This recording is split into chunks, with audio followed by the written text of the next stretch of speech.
Hey guys, welcome back to the channel. आज हम बात करेंगे एक ऐसे बुक के बारे में जो काफी लोगों की जिंदगी को बदल चुकी है और वो है mindset, the new psychology of success. Carol Dweck ने लिखी है। अगर आप कभी सोच रहे थे कि क्यों कुछ लोग अपने गोल्स अचीव कर लेते हैं और कुछ लोग स्ट्रगल करते हैं, तो ये बुक आपके लिए है। इस बुक में जो आइडियाज दिए गए हैं उनको अपनाकर लाइफ का माइंडसेट चेंज कर सकते हैं। आज हम इस बुक के की पॉइंट्स को एक इंटरेस्टिंग स्टोरी के थ्रू समझेंगे। तो चलिए शुरू करते हैं। सबसे पहले कैरल ड्वेक ने दो टाइप्स ऑफ माइंडसेट के बारे में बात की है, फिक्स्ड माइंडसेट और ग्रोथ माइंडसेट। एक बार की बात है, एक छोटा सा बच्चा था जिसका नाम अर्जुन था। अर्जुन को हमेशा लगता था कि अगर कुछ चीज उसे आसानी से नहीं आई तो वो कभी उसमें सक्सेसफुल नहीं हो सकता। अगर अर्जुन को मैथ्स प्रॉब्लम में दिक्कत होती है तो वो सोचता ये मेरे लिए बहुत मुश्किल है, मैं कभी इसे अच्छा बना ही नहीं सकता। ये अर्जुन का फिक्स्ड माइंडसेट था। उसको लगता था कि जो स्किल्स और टैलेंट्स उसके पास है वो परमानेंट है। मतलब अगर वो किसी चीज में फेल हो गया तो वो समझता था कि उसकी कैपेबिलिटीज वही है, बस कुछ और सीखना इम्पॉसिबल है। लेकिन एक दिन अर्जुन ने अपने टीचर से ग्रोथ माइंडसेट के बारे में सुना। उस टीचर ने उसे कहा, अर्जुन, तुम्हारे पास जो एबिलिटीज है उनको तुम इम्प्रूव कर सकते हो, बस तुम्हें थोड़ा एफर्ट डालना होगा। अर्जुन को ये बात समझ में आई कि अगर वो गलतियां करता है तो उसका मतलब ये नहीं कि वो कभी इम्प्रूव नहीं कर सकता। ये था ग्रोथ माइंडसेट, अपने पोटेंशियल को समझना और बिलीव करना कि हम जो चाहे वो सीख सकते हैं। आपको बस अपने फेलियर्स को एक्सेप्ट करना होगा और उनसे सीखना होगा। ग्रोथ माइंडसेट की और एक इम्पॉर्टेंट बात है जो है येट। जैसे अर्जुन को जब ये समझ में आया कि उसके पास पोटेंशियल है तो उसने अपनी सोच बदल ली। अर्जुन के दिमाग में एक और नया वर्ड एंटर हो गया, येट, YET, येट।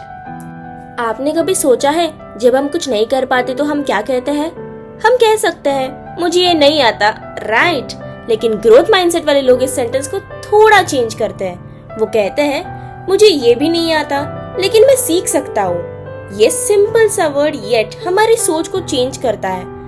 येट हमारी लिमिटेशंस को ब्रेक करने में हेल्प करता है। जैसे अगर आप किसी सब्जेक्ट में वीक फील कर रहे हो तो आप अपने आप से बोल सकते हो मुझे अभी नहीं आता, और इससे आप अपने फेलियर को सिर्फ एक टेम्पररी ऑब्स्टेकल समझते हो, ना कि परमानेंट। चलिए अब बात करते हैं कि ये माइंडसेट्स हमारे डेली लाइफ में कैसे अफेक्ट करते हैं। कई बार हमारे लाइफ में ऐसे मोमेंट्स आते हैं जब हम फेल हो जाते हैं और फिक्स्ड माइंडसेट वाले लोग उस फेलियर को अपनी पर्सनालिटी का हिस्सा बना लेते हैं। मतलब अगर कोई एग्जाम में फेल हो जाता है तो वो सोचता है मैं अच्छा स्टूडेंट कभी नहीं बन सकता। लेकिन ग्रोथ माइंडसेट वाले लोग अपनी गलतियों से सीखते हैं। अगर वो फेल हो जाते हैं तो वो सोचने लगते हैं मैंने किस एरिया में गलती की, कैसे मैंने अपने एफर्ट्स को इम्प्रूव कर सकता हूँ। उनको ये समझ में आता है कि फेलियर एक स्टेप है जो आपको सक्सेस के क्लोजर ले जाता है, ना कि उसका एंड पॉइंट। अब सोचो ये माइंडसेट हमारे रिलेशनशिप को कैसे अफेक्ट करते हैं। क्या आपने कभी अपने फ्रेंड्स या फैमिली मेंबर से आर्ग्यू करते हुए ये सोचा है मैं गलत नहीं हो सकता, या ये प्रॉब्लम हम दोनों के बीच कभी सॉल्व नहीं हो सकती? ये फिक्स्ड माइंडसेट है। ग्रोथ माइंडसेट वाले लोग अपने रिलेशनशिप्स को ग्रोथ के पर्सपेक्टिव से देखते हैं। अगर कोई आर्ग्यूमेंट हो तो वो समझ जाते हैं कि दोनों को अपने पॉइंट ऑफ व्यू को समझना होगा और सोल्यूशन निकालना होगा। जैसे एक बार रीना और समीर थे, दोनों के बीच में कुछ मिसअंडरस्टैंडिंग्स चल रही थी।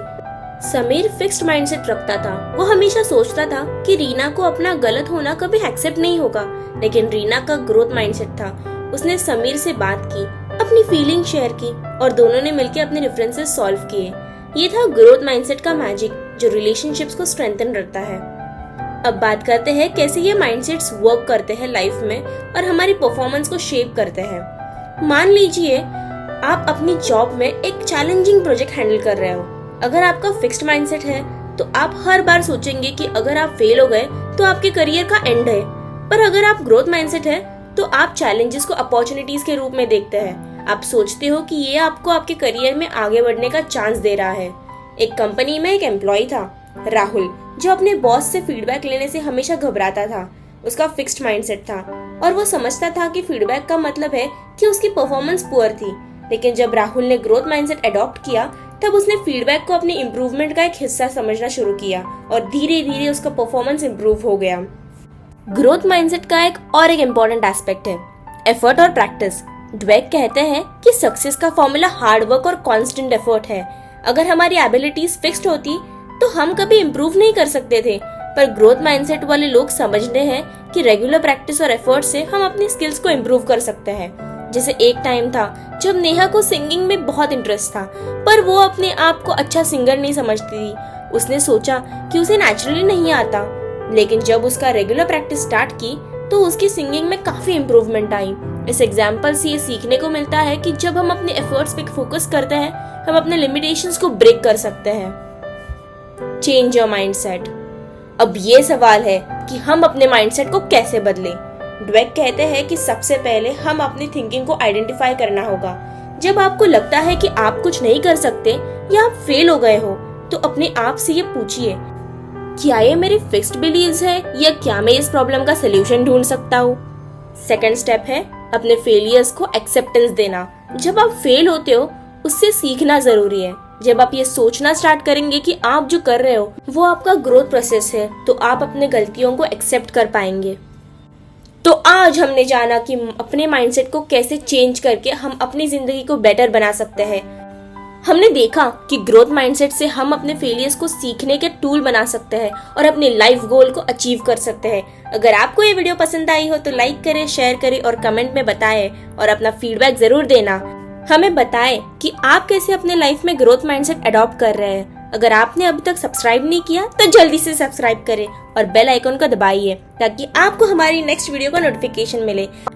मिलते हैं अगली वीडियो में। तब तक के लिए अपना ध्यान रखिए और ग्रोथ माइंडसेट के साथ अपनी जिंदगी को शेप करते रहे। Thank you.